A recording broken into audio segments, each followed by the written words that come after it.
Louis de Funès, nom indissociable de l'humour explosif et de l'énergie débordante du cinéma français du XXe siècle, portait en lui un paradoxe poignant.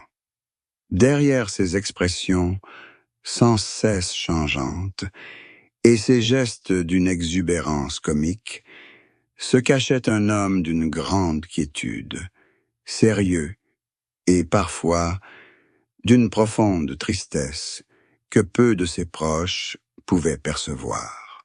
Une fois les projecteurs éteints, Louis n'était plus le commissaire de police colérique du gendarme de Saint-Tropez, ni l'industriel grincheux des aventures du rabbin Jacob, mais un homme mince et pensif, souvent plongé dans la contemplation de la perfection artistique et de la finitude du rire. La tristesse qui se cachait derrière ces rires provenait d'une attente interminable avant la gloire. Près de 20 ans passés à jouer des rôles mineurs et insignifiants avaient forgé sa volonté de faire, mais avaient aussi laissé des blessures profondes, des doutes et la peur de l'oubli. Dans la vie privée, il n'appréciait ni les fêtes ni les mondanités. Il choisit de se retirer dans son propre monde où il trouvait du réconfort en s'occupant de sa roseraie et en observant la nature, afin de ressourcer un corps épuisé par des spectacles exigeant une intensité physique maximale. Ses collègues racontaient souvent que Louis de Funès était extrêmement exigeant en coulisses, parfois jusqu'à l'extrémisme. Non par arrogance, mais parce qu'il vénérait le rire comme une religion et craignait que la moindre négligence ne vienne gâcher le plaisir du public. Sa tristesse provenait aussi de sa conscience de la fragilité du rire. On pouvait rire de lui aujourd'hui et l'oublier demain. Cela le maintenait constamment vigilant et infatigable dans son travail. Ces moments passés seul dans sa loge, face au miroir, à s'interroger sur le sens de son art, révélaient la véritable nature d'un grand artiste. Non pas un clown chanceux, mais un esprit aiguisé utilisant la comédie pour masquer ses angoisses face à l'absurdité de la vie. Il comprenait profondément la souffrance humaine, et c'est cette compréhension qui alimentait son désir d'offrir le rire comme un remède, même s'il lui arrivait d'oublier comment guérir. Ceux qui ont travaillé avec lui se souviennent non seulement de ses rires tonitruants, mais aussi de l'image d'un homme solitaire arpentant les allées de son domaine, une légende portant sur ses épaules les espoirs de toute une nation et pourtant aspirant à la plus simple des paix. Louis de Funès, dans l'ombre, témoigne du fait que le véritable art comique repose sur un sérieux absolu et une âme sensible et vulnérable, dessinant un contraste saisissant entre l'éclat éblouissant d'une star et la part d'ombre silencieuse d'un homme ordinaire en quête de compréhension. La vie privée de Louis de Funès était un labyrinthe de valeurs traditionnelles où l'amour et la famille étaient primordiaux, le protégeant des tempêtes de la célébrité, mais aussi lui imposant une pression immense et des sacrifices silencieux rarement perçus par le public à travers ses films légers. Son mariage durable avec Jeanne de Funès n'était pas seulement une histoire d'amour romantique, mais un partenariat indéfectible, où elle était non seulement la gardienne du foyer, mais aussi la gestionnaire, la protectrice et le seul filtre de son monde privé. Louis aimait sa famille d'un dévouement presque autoritaire.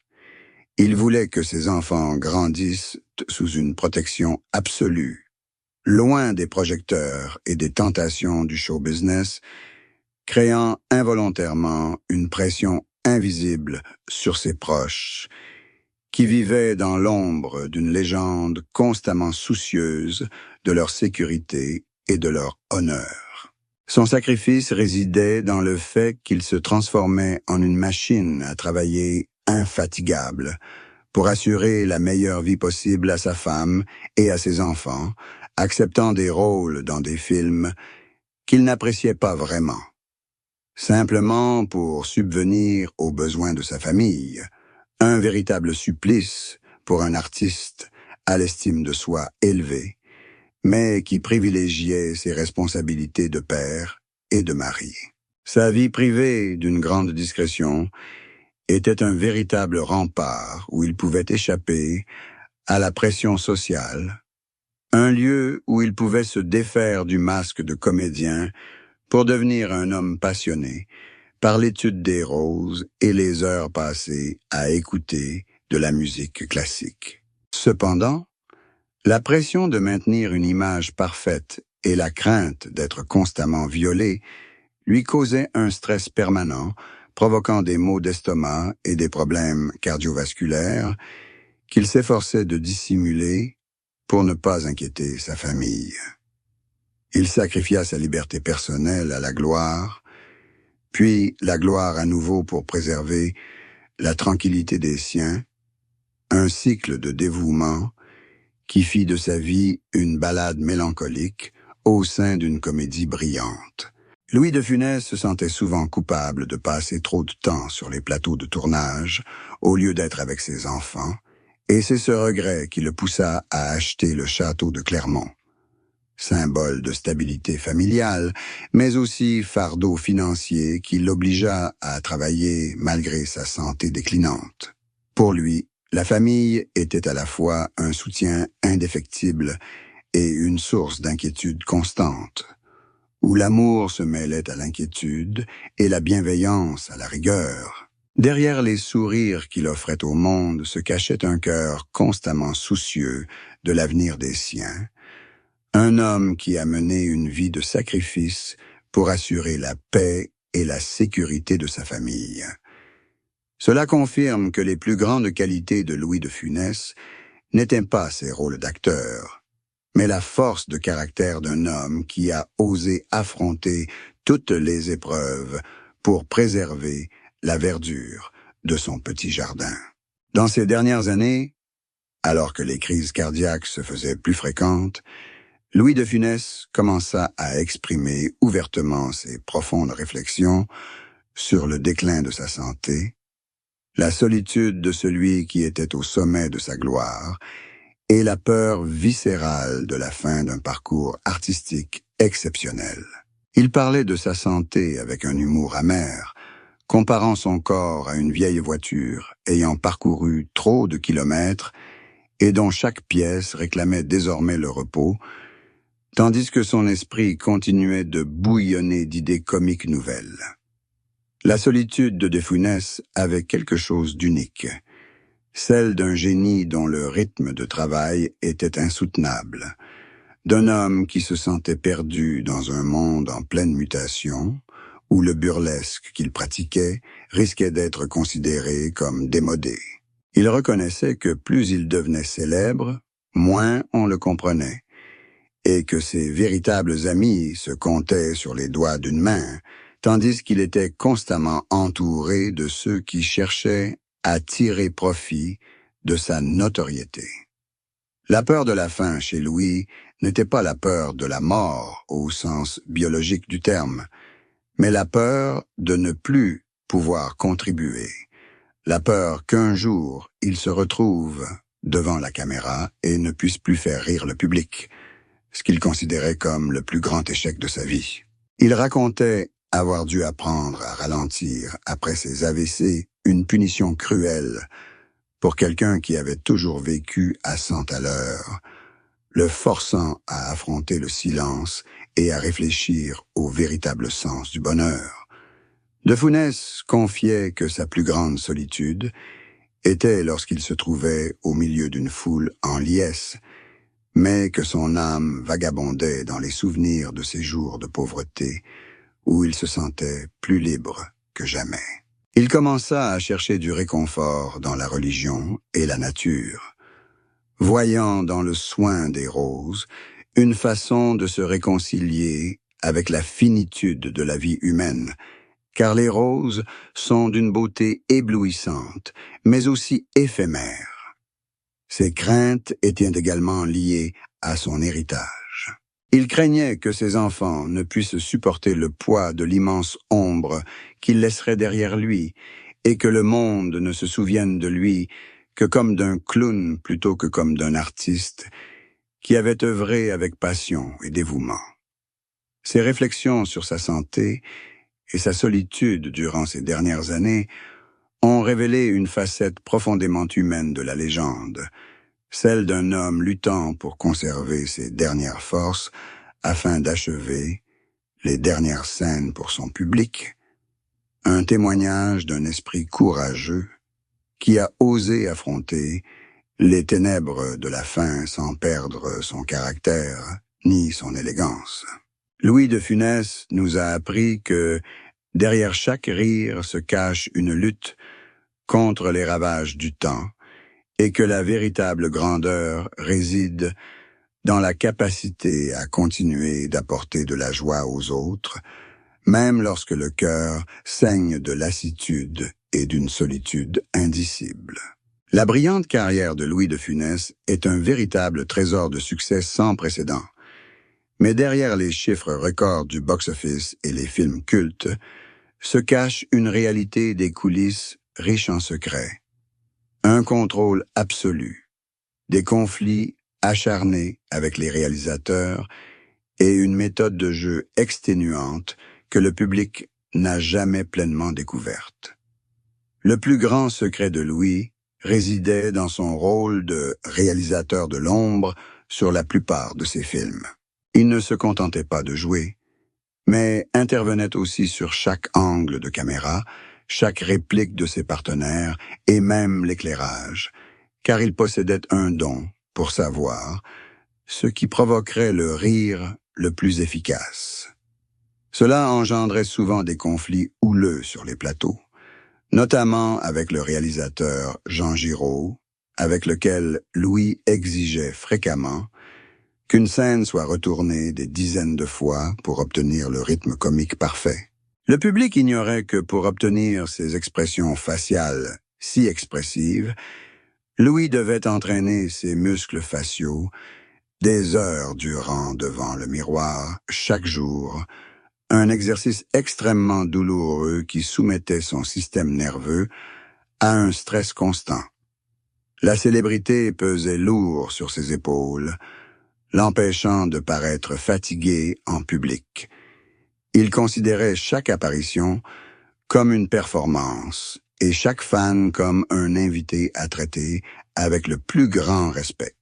Les secrets des coulisses concernaient aussi ses relations complexes avec des contemporains comme Bourvil et Jean Gabin, où, derrière leur alchimie à l'écran, se cachait une subtile rivalité de talent et un respect mutuel, mais aussi une certaine distance. Louise était constamment obsédée par le besoin de se réinventer, craignant que le public ne se lasse de ses vieilles recettes. Aussi, il consignait secrètement dans ses carnets les gestes et les sons étranges qu'il observait au quotidien pour les intégrer à ses films. Derrière les scènes d'action énergique du Cornio ou de La Grande Vadrouille se cachait un Louis de Funès qui prenait des médicaments pour le cœur et était soigné par des médecins privés sur les plateaux de tournage, preuve qu'il risquait sa vie pour l'art de la comédie. Il était aussi, en secret, d'une générosité incroyable. Il faisait fréquemment de généreux dons aux hôpitaux pour enfants et aidait les membres de l'équipe en difficulté, leur demandant toujours de garder le secret afin de ne pas ternir l'image de l'avare qu'il incarnait souvent à l'écran. La carrière de Funès est un hymne à la persévérance et à la perfection, où les coulisses n'étaient pas un lieu de repos, mais un véritable champ de bataille créatif, confirmant que sa réputation de diva ne découlait pas de l'arrogance, mais d'un dévouement sans égal à son public et à la conscience d'un grand artiste. Les fans de Louis de Funès du monde entier ont été profondément choqués d'apprendre la vérité sur sa grave maladie et certains aspects cachés de sa personnalité. Cette histoire bouleversante a complètement changé l'image que l'on se faisait d'un homme connu uniquement pour son rire. Le plus choquant, Louise avait subi 2 graves crises cardiaques sur les plateaux de tournage, mais avait malgré tout demandé de puissants analgésiques pour pouvoir terminer ses scènes. Un acte à la fois courageux et autodestructeur qu'il avait gardé secret pendant des années. Les fans ont été stupéfaits de découvrir qu'au sommet de sa gloire, Louis vivait dans une dépression latente, sombrant fréquemment dans de longues périodes de mélancolie et se sentant prisonnier de l'image comique qu'il s'était forgée, une réalité à l'opposé de son personnage énergique à l'écran. Autre révélation choquante, son extrême sévérité envers ses enfants, et notamment son opposition farouche à ce qu'ils choisissent une carrière artistique, craignant qu'ils ne subissent la douleur et l'humiliation qu'il avait endurées à ses débuts comme second rôle. Le fait qu'il ait secrètement collectionné des milliers de lettres de fans, les lisant seul et pleurant d'émotion, révélait une âme extrêmement vulnérable, aspirant à l'amour, chose que son apparence bourrue dissimulait si soigneusement. Le public fut également stupéfait d'apprendre que Louis de Funès avait été refusé par les studios de cinéma pendant des décennies, son visage étant jugé inadapté au jeu d'acteur, et qu'il avait dû travailler comme pianiste dans des bars miteux pour survivre, un passé difficile dont il parlait rarement. Sa décision de passer ses derniers jours à parler aux roses et à refuser de rencontrer la plupart des gens, y compris ses anciens collègues, dressa le portrait d'une légende qui choisit de quitter ce monde dans un isolement total, laissant ses fans le cœur brisé par la solitude d'un homme qui avait consacré sa vie à apporter de la joie au monde. Cette histoire est bouleversante car elle brise l'illusion d'une vie glamour pour un comédien, montrant que chaque rire de Louis de Funès était le fruit d'une profonde souffrance morale et d'un épuisement physique. Cette vérité n'altéra en rien l'amour que lui portaient ses fans. Au contraire, cela les incita à respecter davantage encore cet homme qui avait osé faire de sa propre souffrance la matière de son humour, transformant sa disparition en un moment sacré de libération, après une vie de labeur acharné. À travers ces vérités, Louis de Funès apparaît comme un homme à nu, plein de failles, mais aussi débordant de compassion, une légende qui vécut et mourut avec une intégrité absolue envers son art, laissant derrière elle une stupéfaction durable face à la force d'une volonté qui transcende les limites de la condition humaine. Bien que Louis de Funès nous ait quittés il y a plus de 40 ans, son héritage pour le cinéma français et la culture comique mondiale demeure incroyablement vivant, une influence durable qui transcende le temps et les langues pour s'inscrire dans le patrimoine de l'humanité. La comédie de De Funès perdure non seulement grâce à des films rediffusés chaque année à la télévision, mais aussi grâce à un langage corporel si particulier, devenu une référence pour des générations d'humoristes. Il a créé une école de comédie fondée sur l'exagération subtile, où chaque expression du visage, chaque cri strident, recèle une profonde compréhension de la psychologie humaine, transformant les situations du quotidien en performances symboliques. Son héritage réside également dans sa capacité à élever la comédie du rang de simple plaisanterie à celui d'art sophistiqué, où le rire a le pouvoir de satiriser avec finesse les vices humains tels que l'avidité, l'autoritarisme et l'hypocrisie de la bourgeoisie française. La France se souvient de lui comme d'une figure emblématique de son identité nationale. Un homme qui a apporté réconfort et espoir au pays durant les difficiles années d'après-guerre, et dont l'image est encore aujourd'hui omniprésente. Des musées au timbre en passant par le street art. L'humour de Louis de Funès continue de vivre dans le cœur des jeunes générations grâce à son universalité. Quel que soit l'âge ou la nationalité, on rit encore de bon cœur de ses maladresses, preuve du pouvoir d'un humour authentique qui se passe de langage compliqué.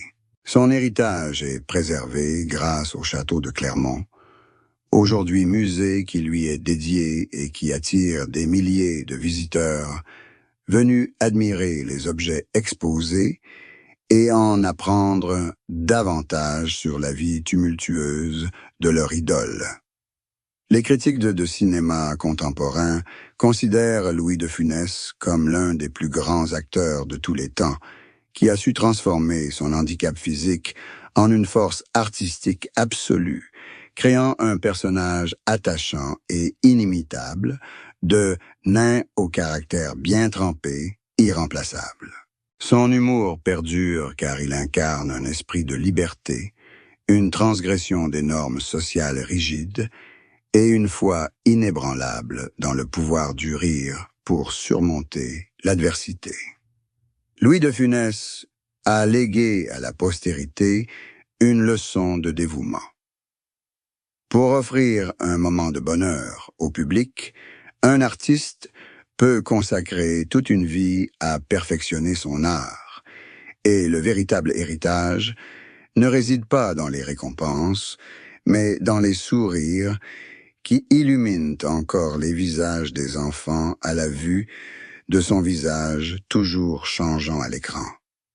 Devenu une légende immortelle, une figure emblématique de la culture française, il a enseigné au monde que, quelles que soient les épreuves de la vie, nous avons toujours le droit de rire, et que le rire est la victoire ultime de l'humanité sur le destin. Au terme de notre exploration de la vie et de la carrière de Louis de Funès, se dresse le portrait complet et émouvant d'une légende qui consacra sa vie entière à faire rire la France et le monde, malgré une existence marquée par l'angoisse, la maladie et une profonde solitude. Louis de Funès n'était pas qu'un simple comédien. C'était un artiste ascétique, un père dévoué et une âme sensible qui sut transformer ses souffrances en précieux remèdes spirituels pour l'humanité. La fin de sa vie est un hommage au courage de vivre pleinement pour un seul idéal, la joie du public, un engagement où la frontière entre bonheur personnel et responsabilité artistique s'estompait. Une légende qui a fait rire la France, mais sa vie ne fut pas que joie, non pas une tragédie, mais une vérité sur la valeur du sacrifice, où la beauté de l'art naît d'efforts extraordinaires et de sacrifices physiques et mentaux. Il nous a quittés dans le calme de sa roseraie bien-aimée, mais son rire résonne à jamais, transcendant le temps pour nous rappeler le pouvoir guérisseur de l'humour. Louis de Funès a vécu une vie pleine et intense à sa manière. Franc, exigeant envers lui-même et pourtant empli de compassion pour le monde. Son héritage est un phare pour ceux qui aspirent à l'art véritable, la preuve que le succès véritable n'est accessible qu'à ceux qui osent se consacrer corps et âme à leurs convictions. On se souvient de lui non seulement comme d'un grand comédien, mais aussi comme d'un symbole de l'esprit français. Un esprit qui ne cède jamais à l'adversité et qui trouve toujours le moyen de rire, même dans les moments les plus sombres. Louis de Funès a écrit une page brillante de l'histoire du cinéma où le rire est devenu un langage universel d'amour et d'empathie. Une vie vécue sous les applaudissements, mais où il a choisi la sérénité pour son âme. Louis de Funès restera à jamais une légende immortelle, un homme qui a consacré sa vie tumultueuse à faire sourire, confirmant le statut d'une grande personnalité qui a vécu et est morte avec dignité et un amour absolu pour l'art de la comédie. L'art de la comédie. L'art de la comédie. L'art de